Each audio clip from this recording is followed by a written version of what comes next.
Hello once again, race fans. Welcome back to another episode of the Dropping the Hammer Racing Hour here on The Grueling Truth, where legends speak. I'm Alex Gray, once again along here with Michael Klein, talk about Las Vegas and World War III breaking out on Twitter.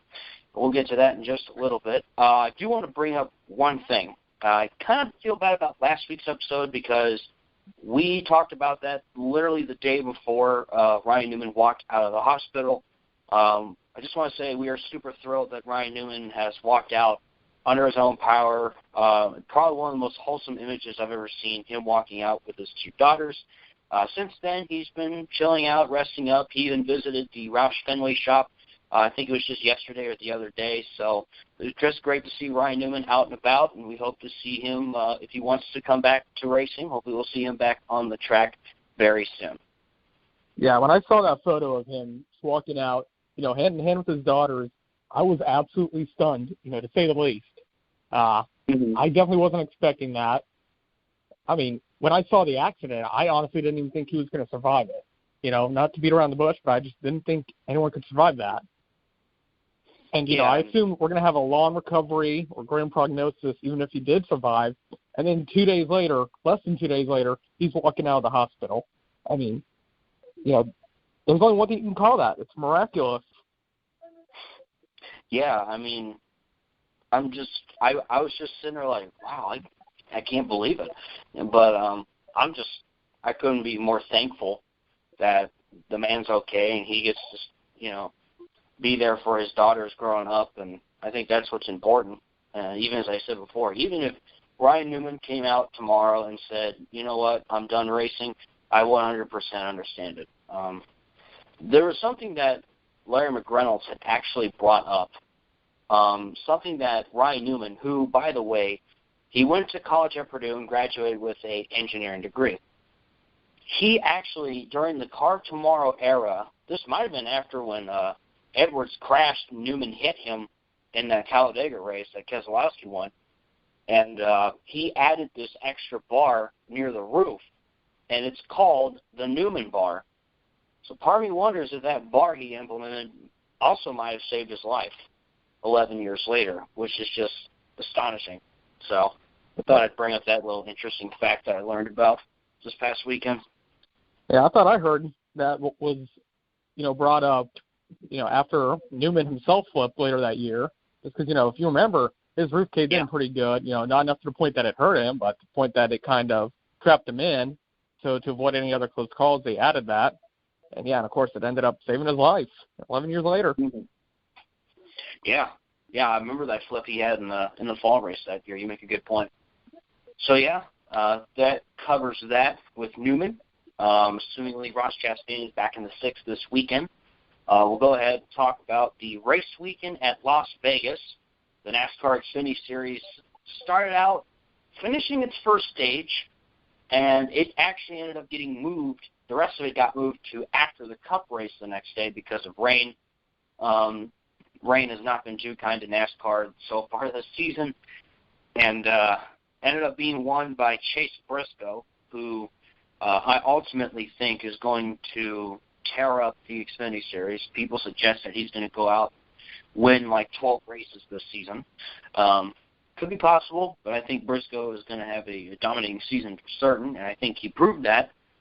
And in that race, there was a moment between Noah Gragson and Myatt Snider that had Twitter talking a little bit. People suggesting that it was not a good move on Gragson's part. It looked like that he just kind of turned Myatt Snider at one point in the race. Yeah, I mean, you didn't even hear the announcer say. That's pretty much what happened. I mean, they had the visor cam on there. You could see his hands turning to the right, right into Myatt. So, it's honestly kind of hard to dispute that. Yeah, looking at it, I just think it wasn't a good move on Gragson's part. I don't think it was really necessary for him to do that. I understand you're racing aggressive, you're racing hard. He finished 4th in this race, but I just don't think that was necessarily of best interest for Gragson to do that. I wouldn't be surprised if maybe there's some retaliation depending if I have not checked the entry list. I don't know if Snyder is in this race or not. So I think he's going to be in the 93. That's right. Okay, yeah. Okay, so yeah. That's yeah, right. I don't think there's going to be any retaliation.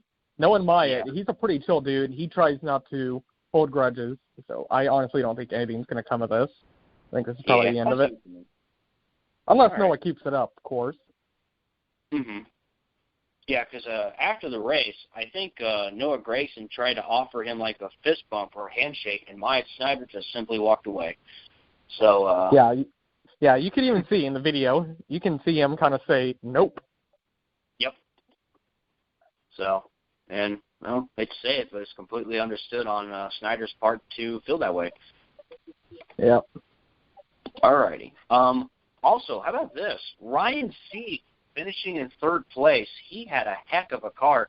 And if I'm correct, that was an RCR car that I think he was driving. That he had bought. He actually said that's the car that Dylan won with a few years ago there. Mm-hmm.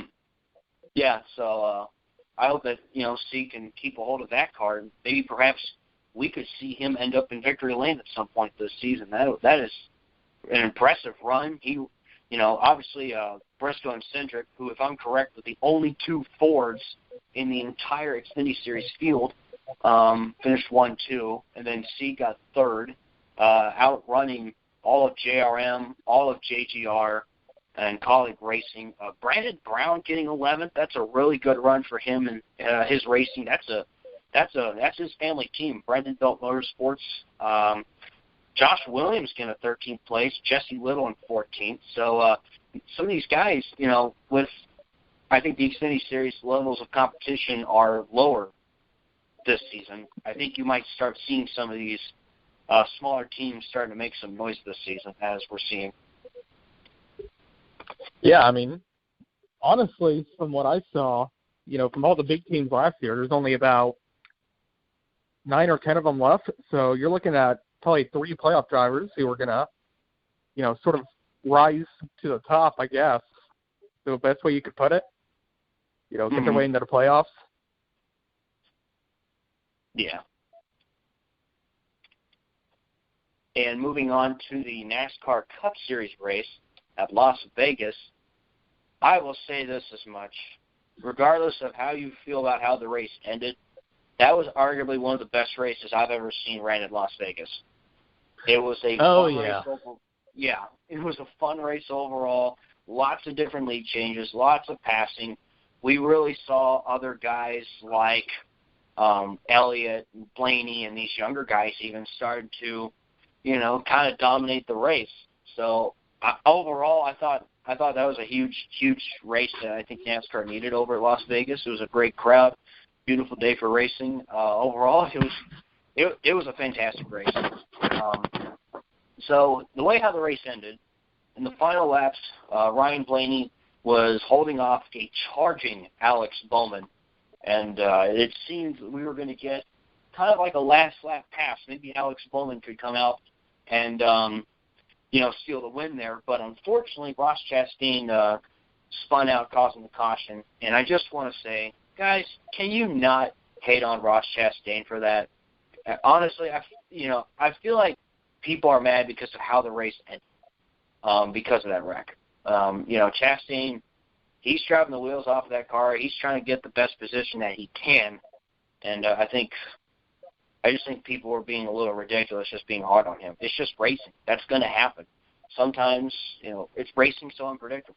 It could be a great battle for the lead. 1 second later, a big wreck happens, It's just part of racing. I don't know how else to point that out.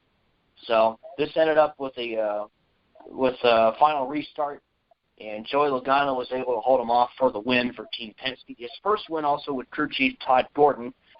We'll talk, speaking of that crew chief swap, we'll get to that a little bit later here in the show. So I just wanted to hear your thoughts on the race, and especially the end of the race as well. I mean, the race itself was incredible. Like you said, I think that was one of the best Vegas races I've ever seen. It's just kind of unfortunate that it seems like it's mainly being remembered for what happened post-race, which we'll get into later.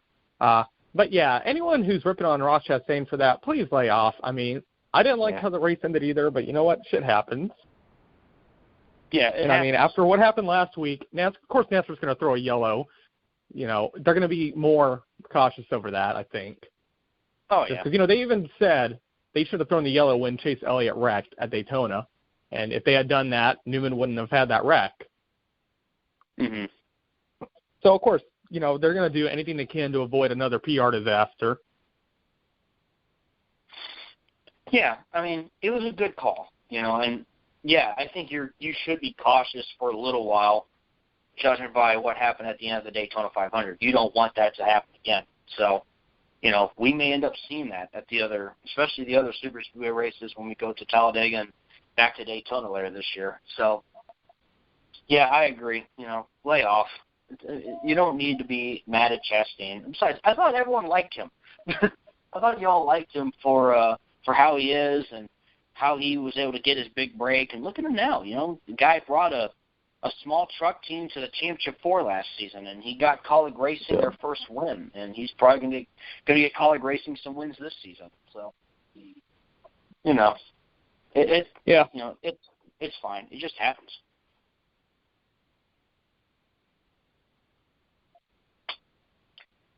All right. So, by the way, I think they said TV ratings were up by 7% from last year's race or something like that, which I think is absolutely incredible. I love all the memes people are posting with the differentiations of small case and lowercase words. NASCAR is dying, So obviously I think that proves that NASCAR is nowhere near dying. With having great TV ratings. Yeah, here it is. Adam Stern, Fox TV earned 5.5 million viewers for the Pennzoil 400, up 8% from last year's second Cup race at Atlanta, and up 7% from last year's spring race at Vegas. So that is a very good sign. Yeah, screw you, John Sartori, or whatever his name is. Mm-hmm. So, yeah, we will... the stuff that went on in post-race, obviously, we'll get to that in just a second. Some other things I do want to note as we've been talking about Vegas. And it's funny, too, because Chevrolet, Hendrick looked like Hendrick again. Johnson had a great run. Elliott was looking strong until he wrecked. Bowman and Byron were both running well. Even Dillon was kind of up there, too. So somebody jokingly said it felt like a 2007 race. The Fords and Chevys were doing great. The Toyotas had a horrible race, and they really did. I think Kyle Busch finished 14th, and that was the best result they got. Truex was running strong early on. He had a flat tire and was later out of contention. And then besides that, it was a really bad race from Toyota. And I can't help it. I feel bad for Daniel Suarez because right at the green flag, he couldn't get his car going. And I hate this quote Ed sounded here, but you hate to see it. I just feel bad for Suarez because it's like he's trying to help this smaller team, the Gott brothers, get going here. It's just they missed the 500, and then this happens. Suarez just can't catch a break right now. Yeah, man, I just feel so bad for him. Mm-hmm. Yeah, same. He's definitely a talented driver who just isn't able to get their big break in Cup. Yeah, I think Suarez is a talented driver. I personally believe he was brought up too soon because of Carl Edwards' retirement. And, the reason why Suarez, trust me, I think Tony Stewart wanted to keep Suarez. I think he even said that he tried to keep him. But unfortunately, he was kind of the odd man out. Then he just missed the playoffs. And unfortunately, Cole Custer was coming up. They needed room for him. So that's basically what ended up happening to Suarez, or else he probably would still be in the 41 right now.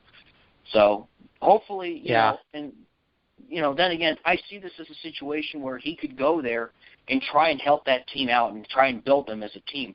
Casey Mears did the same thing with Germain Racing for all those years. So, maybe Suarez could do that with Gott brothers. We're just going to have to wait and see, especially with the next-gen car coming out and basically how everybody's going to be resetting with that new car. So we'll see how it goes. Let's see. So this is a little off topic here, but I also just thought about this because I've been reading it. So officials from Wilkes County, North Carolina, have said that they are reaching out to Speedway Motorsports, who owns tracks like Atlanta, Texas, Bristol, Kentucky, Las Vegas, New Hampshire, Sonoma. They want to work out some sort of way to revive North Wilkesboro Speedway. Of course, right now, there has been nothing much said from Speedway Motorsports. There's been a lot of decline to comment. But from what I'm reading here, Eddie Settle, a board chairman at Wilkes County, everyone seems to be really behind the idea of North Wilkesboro coming back. Obviously, it's going to take a lot to bring the track back. They're going to have to completely repave it, rebuild the stands probably, just, make it more up to date. And that's going to cost a lot, but I think that's why they're reaching out to Speedway Motorsports going, hey, we want racing back. So I just think that's an interesting development of stories here, and I think we're definitely going to have to follow this as the year goes along and see if there will be any updates about North Wilkesboro Speedway making a historic return in the future. Yeah, absolutely looking forward to that. I've worked with them, too. They actually worked out a deal to put them on the midget last year for the last race of the year, so it's good to see them finally starting to get some headway. Mm-hmm. So we'll keep an eye out for that with North Wilkesboro.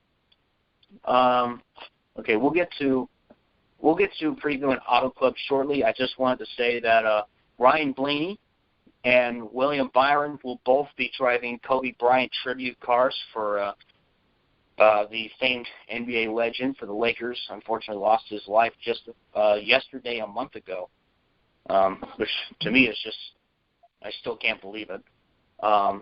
So Ryan Blaney, who there was a picture of him and Kobe back in 2018. He actually gave him his Body Armor race suit.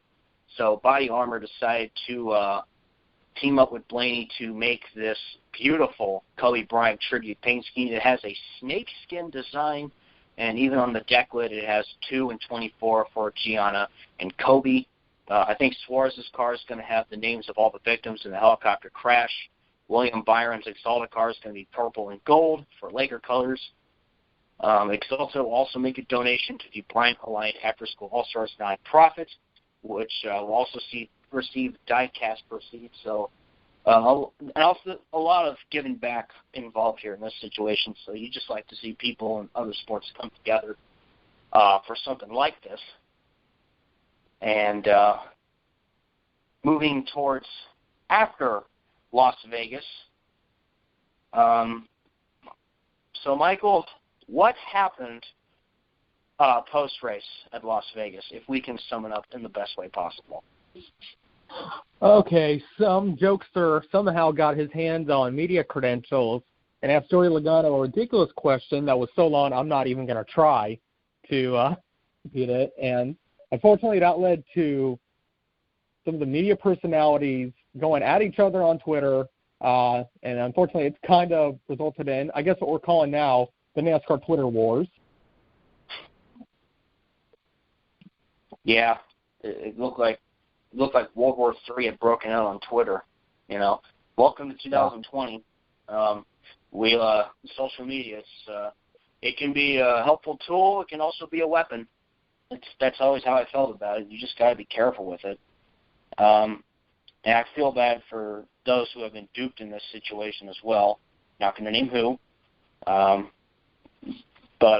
it's, some people unfortunately probably do that. They see it as, if I get credentials, it's a free ticket, For me, who has had credentials to Kentucky Speedway and Indianapolis Motor Speedway even, I go there and I do what I'm supposed to do. Go out, take pictures. I'll talk to drivers and interview them, write articles, obviously, about the races and stuff. That's really all I do. And, you just shake your head at stuff like that, especially that some people suggested that, this is why you don't assume things, that they thought, it must be somebody from Barstool Sports. And, We come to learn that was not anyone from Barstool, because obviously Barstool has quite the reputation. So, yeah, that's not the only thing that happened on Twitter. It's not the only thing. Oh, man. We're going to get into this? What's that? Angela Ruck. Angela Ruck? Yeah, I guess we could jump into that. So, during qualifying for the truck race at Las Vegas, which, forgot to tell, Kyle Busch won that race. Anyway, going into the truck race. Nothing really more to talk about with that. Yeah, we kind of expected what was going to happen. Yeah. Oh, yeah, the bounty that Kevin Harvick is putting out. And apparently Marcus Lemonis, who owns Camping World and Gander, even added on the $50,000 to Harvick's $50,000, and they are offering to any Cup driver that wants to challenge Kyle Busch in a truck race. So I'm quite fascinated. And NASCAR says they're cool with it, actually. NASCAR's like, go ahead, do it. So we'll have to see how that nets down, see what other driver may challenge Rowdy. So, yeah, Angela Ruck had she went to the starter qualifying warm-up lap. She got out pit road, and she spun out. There was some criticism, and she kind of fired back on Twitter, and all heck kind of... Well, supposedly her. We don't really know who said what. Yeah. Yeah, according to her, it was her husband, but she does kind of have a history of tweeting stuff out like that. And I just found it weird how her husband was saying, I blew a tire. Right.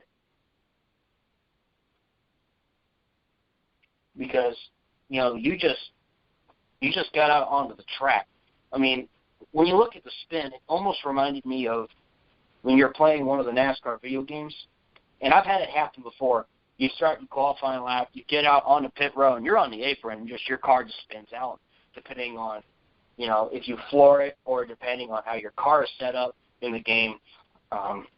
That's what it just reminded. We talked about this when we saw the My Hero movie last night. We just kind of briefly discussed that example. Yeah. So, anything else we need to discuss about the Twitter wars on NASCAR? Oh, yeah, there's plenty we could discuss. We can go on and on about this. Probably take us over our hour, though. Yeah, we certainly could. Let's see here. Yeah, I'm not really sure. There's just so much to cover. If you feel free to go on the cesspool that is Twitter and check it out if you feel free to. So that's up to you guys. Speaking of which, I've been having fun just watching all that. Oh yeah, I just sit back, laugh, shake my head, observe, just go okay. And to any younger people in the audience, coming from somebody who we're pretty much the first generation with social media, and we grew up with the internet growing up. Be careful on social media. You think you can go out, you think it's a protective barrier, you could say, do whatever you want. That is completely false. No. Trust me, once you put it out there, it's on there forever. Okay? The entire world can see it, and people behind the scenes, I'm not trying to be like Alex Jones here, but, just be careful what you say and do on there, It's okay to have fun. Social media can be great for many things. Obviously, if you want to catch up with your favorite driver or sports team or anything like that, but also it can be used as a weapon. So yep. I know I'm sounding kind of weird just randomly, but it's just for advice for younger, especially younger people who might be listening. Just be careful what you do on social media. That's all I got to say. Yep. So, yeah, scrolling through Twitter, happy birthday, Ty Dillon. It's Ty Dillon's birthday today, so happy birthday to him. What's that? No, I was just saying, okay. Yeah. Sometimes I'll just scroll through Twitter during the show and, something will quickly pop up. So obviously a lot of people are looking forward to the 2021 season with the switch to the next-gen car and what kind of changes could come. Obviously, we're also seeing the retirement of Jimmy Johnson. There has been some steam's been picking up already with silly season, and we're only entering our third week of the season. The big question is who's going to the 48 next year. I kind of believed it was Noah Gragson. I kind of felt like maybe it's he's the development guy. He's probably set up to go there. But now, and I didn't think at first this would be possible, but what if it's possible that Brad Keselowski could go back to the team he came up with, Hendrick Motorsports? I mean, I didn't think it was likely at first, but it's just how it's been picking up steam. It's kind of hard to ignore it. Yeah. Here are some aspects that I've noticed. The crew chief change, as I mentioned earlier. Todd Gordon moved to Blaney. Paul Wolf went to – I got to make a correction there. I said Logano's first win with Todd Gordon. I meant his first win with Paul Wolf. I'm sorry. Paul Wolf went from Keselowski to Logano. Todd Gordon went to Blaney's team from Logano's, both of which have won a championship. Jeremy Bowens, who, hasn't been on the same level as Wolf and Gordon, went over to Keselowski. And with Keselowski being in a contract year with Penske, that also made me raise some question marks.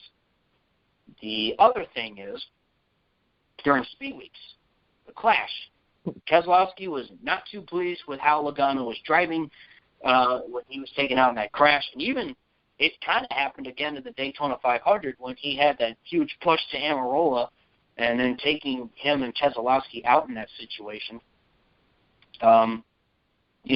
Keselowski's 36, and perhaps, a sponsor like Ally Financial, who thought, we're going to have Jimmy for at least a few more years. They renewed through 2023. They could potentially use another veteran who has won a Cup championship before, especially with the next-gen car coming out. It could be a possibility that Keselowski could go to the 48 in 2021. Yeah, that'd certainly be crazy to see. I didn't expect it, especially considering how they ended. Anyone who remembers knows they didn't end on, the best terms. But, I guess anything's possible. Yeah, it's potential that maybe Rick Hendrick will look to amend fences with him. Considering the fact that I think Hendrick kind of missed out on him, even though they already had the four-car team at the time. You look at 2009, 2010 when they had Mark Martin in the 5 and Gordon, Johnson, and Earnhardt Jr., which, even that alone's a powerful lineup, but you just start to wonder what if Keselowski had gone there originally. So it would just be rather interesting, and everything would circle back around if he goes back there, especially with Austin Cindric. He might move up to Cup as early as next year, so it's something to keep our eye on out for sure, and it's almost March, so obviously a lot can still happen between then and now. So got that squared away. And we can go ahead and walk our way in through Auto Club coming up this weekend. Both the NASCAR Xfinity and the NASCAR Cup Series. They continue the West Coast sweep heading into Auto Club out in Fontana, California. I can't confirm. Ross Chastain will be back in the 6th for Roush, coming in for Ryan Newman. Unfortunately, guess what? We might have rain in the forecast for Sunday because Mother Nature apparently does not like NASCAR this year.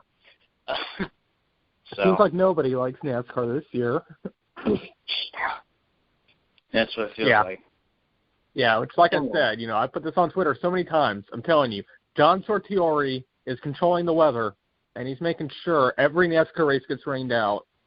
Which, if you guys don't know, John Sartori is that ESPN reporter who basically put out a video last week saying no one likes NASCAR and it just needs to die off. And it didn't even sound like a satirical video or anything. It sounded like he was being dead serious. So, jeez. Yeah, I won't lie. I have not seen that video, but now I do kind of want to look that up now. But, I mean, hey, I don't blame you for saying that. But, again, it's just a shame because I think so far we've had some pretty good racing. Yeah, absolutely. Yeah, and I think Auto Club's going to be really fun. Big, wide open, 2-mile track. You can see 4, even 5, maybe 6 wide racing. It's going to be a good race to watch. So yeah, I'm looking forward to it. Yeah, exactly. So let's see. 36 cars entered for the Xfinity race. Daniel Hemrick back in the 8 for Junior Motorsports. Anthony Alfredo will make his first Xfinity start for Richard Childress. Landon Castle's back in the 89 for Morgan Shepherd. And for the Cup Series, Ross Chastain, as I said, 38 cars entered. He'll be back in the 6 again.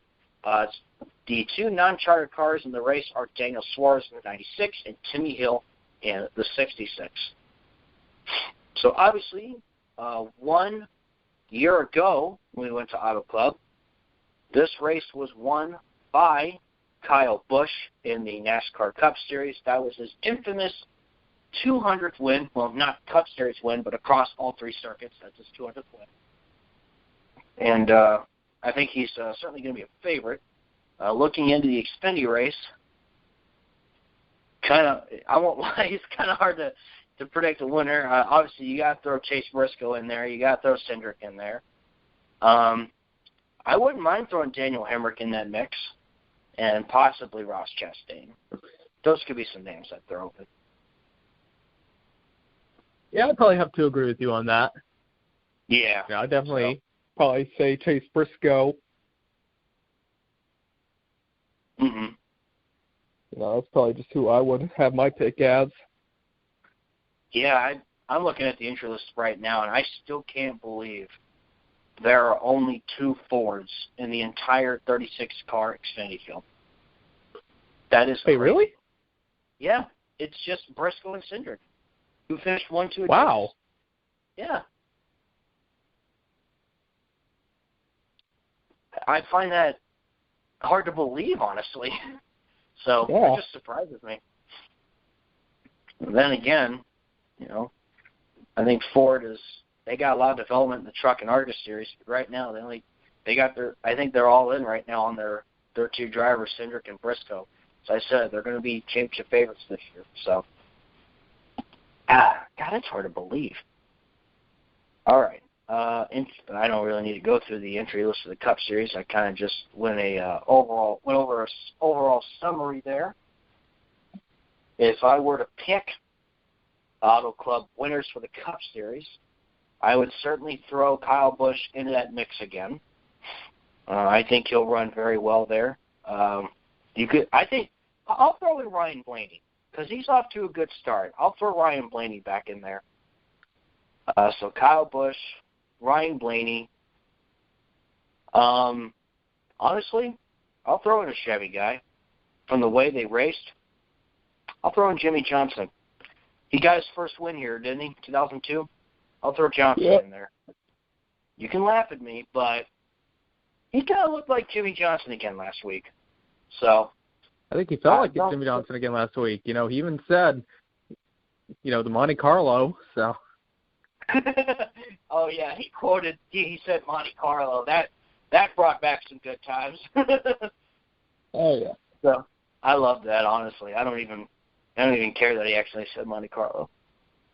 Another name I will throw into that mix, I can go with I'll go with Martin Truex Jr. as well. I feel like the Toyotas will turn it around this week.